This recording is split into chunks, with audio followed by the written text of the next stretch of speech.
ভুল করেছি আন্দোলন করাটা? আমি প্রশ্ন করতে চাই, আমি কি বাড়ির মধ্যে থাকতে পারবো না? আমি কি বাড়ির মধ্যে থাকার কি অধিকার নাই? আমি কি এই দেশের নাগরিক না?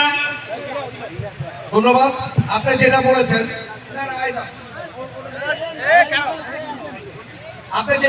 আপনি 4 তারিখ 5 তারিখের আন্দোলনের সাথে জড়িত ছিলেন। আসলে 4-5 তারিখের আন্দোলনে আমরা অনেকেই আছেন যারা 4-5 তারিখের আন্দোলন না, মানে পুরো গত 17 বছর ধরে আমরা আন্দোলনের সাথে জড়িত ছিলাম।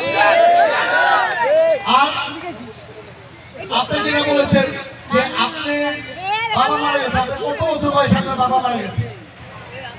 আপনি বলেন। 25। আপনার 25। আমার বাবা মারা গেছে 13 বছর বয়স।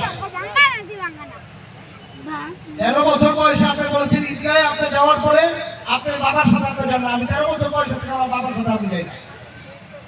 আপনি সবলভাবে চললে আপনার জগৎ আপনার ঠিক থাকবে। আপনি যদি ভাবেন আপনার বাবা নাই, আপনার মুরব্বী নাই, তাই আপনি চলতে পারবেন না, তাহলে আপনি চলতে পারবেন না।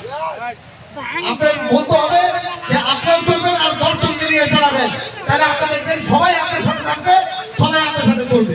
আর আপনি যেই কথাটা বলেছেন যে আপনি বাজি ফুটিয়েছেন নাকি কি জানি একটা কাজ করেছে, বাজি মানে কি?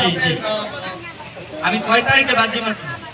নাকি কি বলেছেন? এখন বাজি ফুটাইতে গিয়ে আশেপাশে বাসার কি সমস্যা হয়েছে না হয়েছে আমি এখান থেকে তো বলতে পারবো না। তবে আপনি যে বলেছেন এই বাজি ফুটানোর জন্য আপনার এলাকাতে আপনার কিছু সমস্যা হচ্ছে, আমি আপনার বাসা গেলে ওই এলাকার মুরব্বীদের সাথে আমি কথা বলে আমি চেষ্টা করবো যাতে ওই এলাকায় আপনার একটু সমস্যা না করে এই দিকে খেয়াল রাখা।